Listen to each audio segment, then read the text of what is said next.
So Aiden, we're on here for our last fight of the night, fight number 8. We've got Barend Van Rooyen, Yanga Phetani. What do you think about this? This is going to be a tough SA title fight, eh? Oh, this is a tough fight. Look at the height distance here. Eh? Yeah. Also, just note that Yanga missed weight. And the size difference. Barry's look like a welterweight fighting a heavyweight here. Well, if I wasn't mistaken, Barry's hasn't always been a middleweight. It's just he's come back as one. Yeah, a lot of experience. Barry's 25 fights, 32 fights, 25 wins, 5 losses. Yeah, 2 draws and 3 knockouts. Not really a knockout specialist. He's more of a puncher and mover. Very good track record in the amateurs. Also, I know his brother was a phenomenal boxer too. Yeah, look, he's just come back from the UK now. He got a credible draw against the undefeated 8-0 Ben Sheedy, who apparently was one of the next big things in England. Barend managed to get a draw against him, and a very credible draw at that. Some say he actually won that fight, but hometown cooking. Yeah, true. I saw him after the fight when he came back. He had a bit of a blue eye under the left eye, but what he says it was phenomenal. The experience he gained from that fight, he enjoyed it, he had fun. He said he had no problems in the fight. So yeah, I think he's here to have fun. Looking at Yanga, very slow boxer. Very slow boxer. I don't know if he's taking his time to select his punches, but yes, then again, it's 12 rounds. Yeah, look, Yanga, I personally haven't seen much of him. He has a very good record though. 12 wins, 1 loss, 1 draw. Credible. Barend looks a very skillful boxer from what I've seen in the past, and we'll see how that plays out throughout the evening. Well, look, he's got phenomenal sparring. Like we said, the Durants. He's got Emani. He's got a couple of guys there. Yeah, Emani, Ricky Shabalala, Augustine Matata, Ilunga Makabu. The names go on and on and on. Look, I spar with him every Saturday at Faddy's gym. They're in Rupert's old boxing gym. They're in Wild Waterside in Boksburg. So every Saturday, 9 o'clock, we meet up there. I give him about 6 rounds, eh? And yeah, he's looking hot. How would you rate his speed? Because he looks quite quick. Let's put it this way, for his weight division. For his weight division, yeah, he's quick, eh? Awkward jabs. He throws a very awkward jab and he steps forward with his punch. Like now, he steps forward with his punches like what he did now. And that's very awkward, especially if a guy throws that left hook. He's going to lose his balance like he just did now. You can't step too many jabs. You got to step one. You see he runs forward. He's still got that bad habit, but let's hope. He's got 12 rounds here. Takes his time. Nice body shots. Double up on the body. Came up to the top. Very nice combo. Very gentlemanly from the two of them. After he span around, Yanga didn't make too much of a fuss. Yeah. Looking at Boris, I mean, when I spar with him especially, hand speed for his size, yeah, he's quite fast. I just don't want him to get too cocky and too confident. Yeah, so far we've missed round number 2, a few technical difficulties, but we're back online again. And so Barend Van Rooyen, so far we've got him 2-0 up. This is round number 3.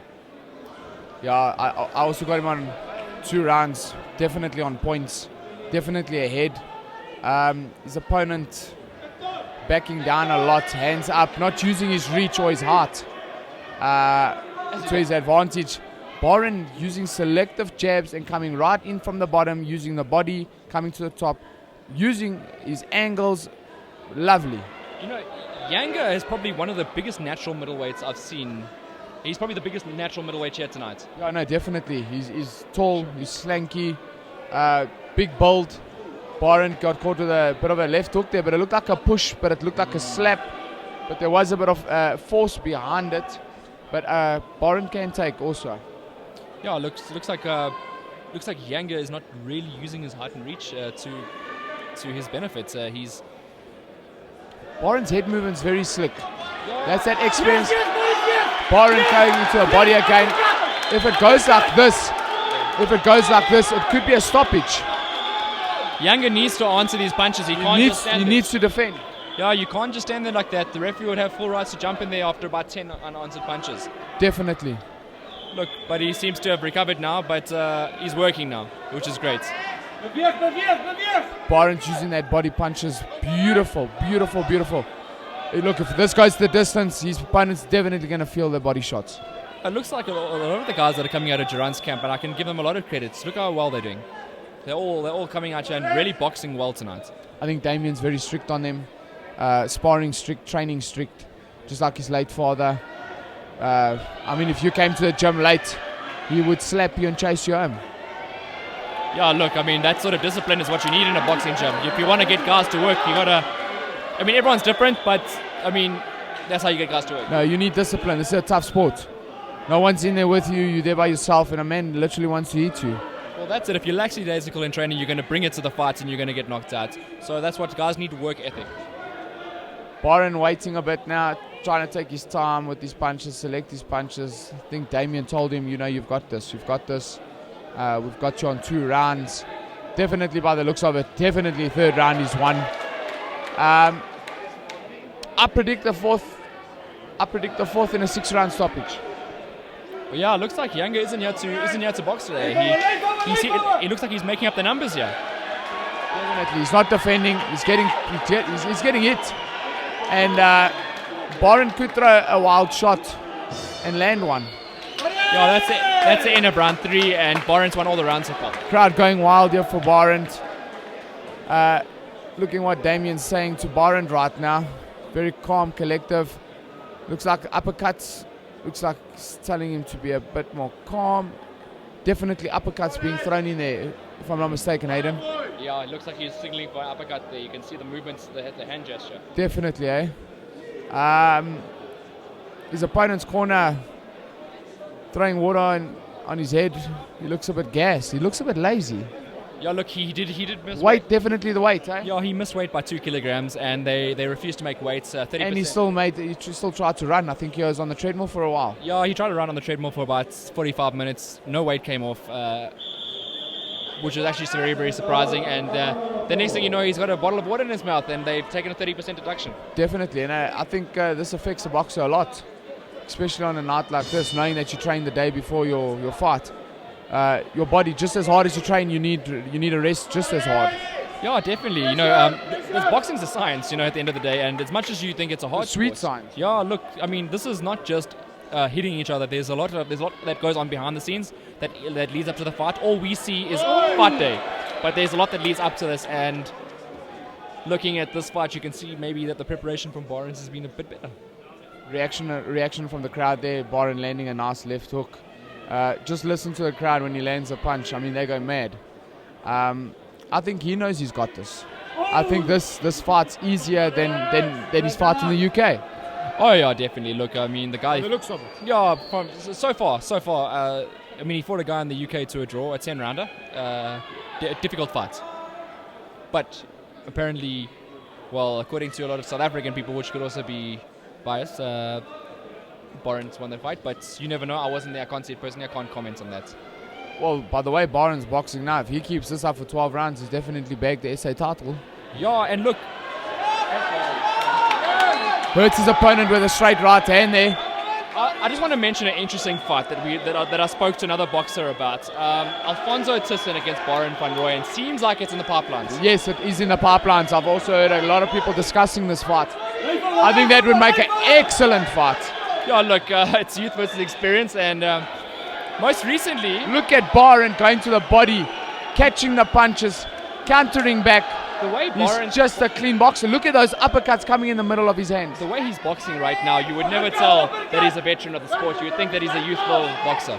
He's just collecting points right now. He's slowing his opponent down, hurting him slowly. That's definitely fatigue there with his opponent. Look, Barend's not known for the knockout, but he definitely looks like he might get one tonight, the way things are going. Especially if one lands properly. Yeah, and it looks like one just might land properly, the way he's going knocked down. Yanga's taking too many easy hooks. Yanga, to me, looks like he's standing up very straight. And the chin is really, really exposed for a wild overhand right or a crisp left hook. Maybe a body. You mean, I mean, look at those uppercuts.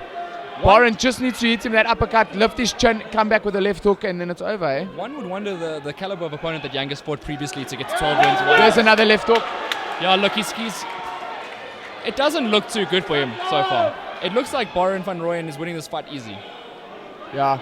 Look, if it goes this way, it's definitely going to be a points decision unanimously in favor of Boris. Yeah, look, I mean, if the stoppage doesn't come, he'll definitely win it all the rounds, looks like so far. But let's not rule anyone out just yet. We've seen some miracles. I remember him walking in Rupert's gym. Nobody wanted to take him. He's not a young boy no more. Rupert took him in. Rupert got him back on the bus, and he's here. And knowing also by a lot of guys that I was told by, Damien and Colin did not want him either, and he went there for sparring the one day, and I think Damien thought twice, definitely, when he saw that experience, and I think it would be a good thing for Damien to get this SA title. Yeah, definitely.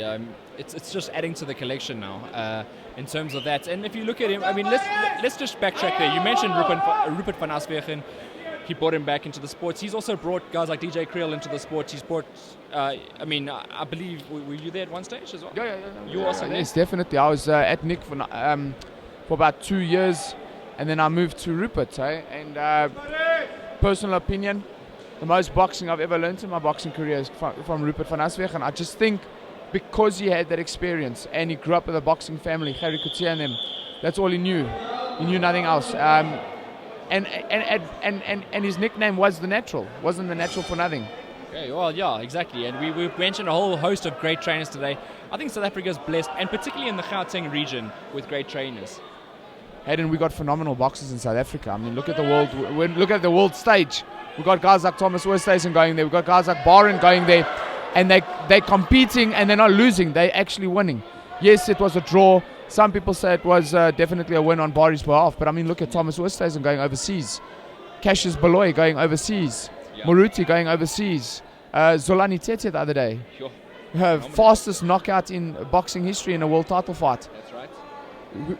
From South Africa. I mean, what can you say? And other world champions in that division are running scared of him at the moment. I believe Ryan Burnett, who's lined up to fight next, is apparently bolted. Eddie Hearn says not a chance, not anytime soon. Talking about South Africans over time, we are blessed.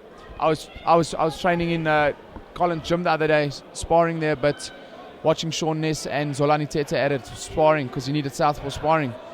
And I was boxing there, sparring, and I was just checking how clean he was looking. And, it looks like Bari hurts his opponent. Oh, this could be a stoppage. If Yanga does not answer back, this could be a stoppage. Those uppercuts, those hooks, they're landing.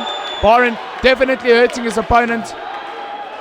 Big shots being landed by Barend Van Rooyen. Like we were saying previously, Boris just doesn't have punching power. That is the problem. He just does not have punching power. Punches land, but there's no knockout punching power. I mean, if a guy like Imani Colombo lands those shots, the guy's going to sleep. That's the difference, I think. Definitely. But look, Barend's still there. He came to train. He came to box. I think Barend's best hope here is probably a TKO in terms of stoppage because of just relentless punches. I think he has a phenomenal work rate, and that's what makes him. That's why he's got so many wins on his record. Barend has a phenomenal work rate. I know this from sparring. He makes 6 rounds feel like they're 12.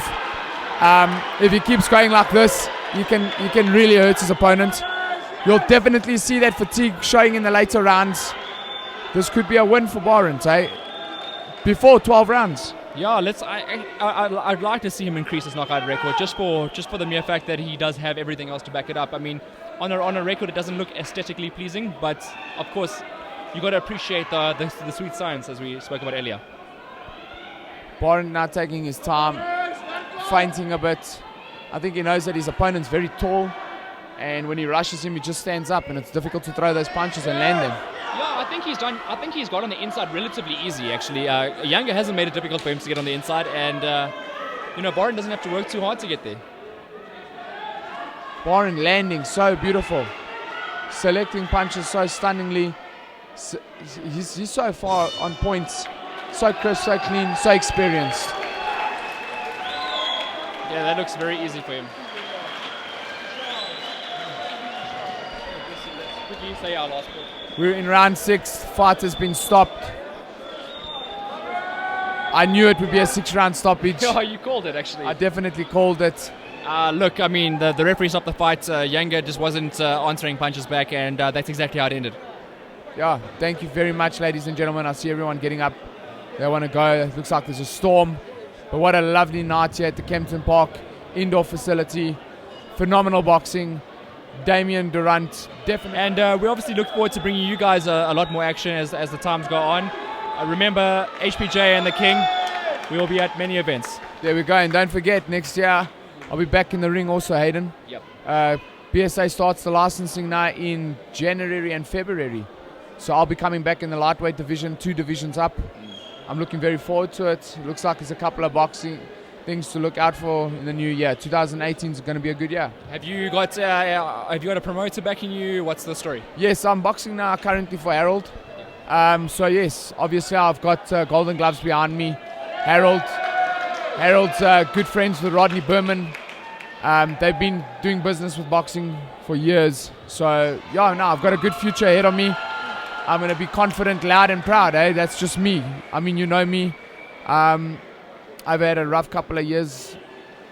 But my daughter's now 3. I can come back, I can box. And I'm looking very forward to it.